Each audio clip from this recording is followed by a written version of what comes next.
Hello everyone, আসসালামু আলাইকুম। আমার বাগানের গাছপালার ভিডিও তো আপনাদের সাথে অনেক শেয়ার করেছি, তবে আজকে শেয়ার করব কয়েকটি উপকরণ দিয়েই কিভাবে ঘরে তৈরি করবেন ছানার মিষ্টি। চলুন তাহলে শুরু করা যাক। প্রথমে সবটুকু কাঁচা ছানা নিয়ে ভালোভাবে মথে নিতে হবে।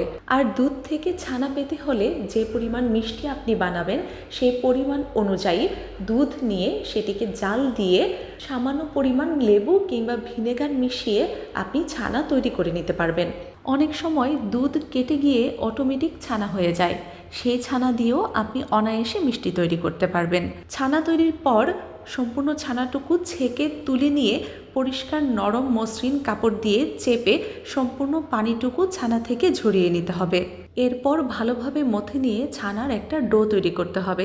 ডোটাকে দুই ভাগ করে নিয়ে এক ভাগ রেখে আরেক ভাগ গরম প্যানে কনডেন্স মিল্কের সাথে মেল্ট করে নিতে হবে ভালো মতো। এই অবস্থায় কন্টিনিউয়াসলি নাড়াতে থাকুন এবং শুকিয়ে এলে চুলা থেকে নামিয়ে নিন। এরপর রেখে দেওয়া অংশটার সাথে ভালো মতো মথে নিয়ে আরেকটি ডো তৈরি করুন। আর এ পর্যায়ে ভালো মতো মেখে নিতে হবে, না হলে কিন্তু মিষ্টিটা ফেটে যাবে। এবার আপনি আপনার পছন্দ মতো শেপে মিষ্টি তৈরি করুন। মিষ্টি তৈরি হয়ে গেলে তার উপরে মাওয়ার একটা কোট দিয়ে নিন। মাওয়া হাতের কাছে না থাকলে গুঁড়া দুধ ব্যবহার করতে পারেন।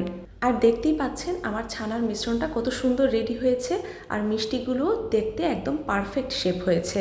আর এভাবেই মাত্র দুই একটি উপকরণ দিয়ে ঘরে বসেই আপনিও তৈরি করে ফেলতে পারবেন ছানার মিষ্টি। আর সত্যি বলতে এটা খেতেও দোকান থেকে কিনে আনা মিষ্টির চাইতেও অনেক বেশি সুস্বাদু হয়। আর তাছাড়া নিজের হাতে তৈরি জিনিসের কদরই আলাদা। মিষ্টিগুলো তৈরি হয়ে গেলে কাজু বাদাম আর কিশমিশ দিয়ে পরিবেশন করুন। ভিডিওটি ভালো লাগলে লাইক, কমেন্ট, শেয়ার করে পাশে থাকুন। ধন্যবাদ।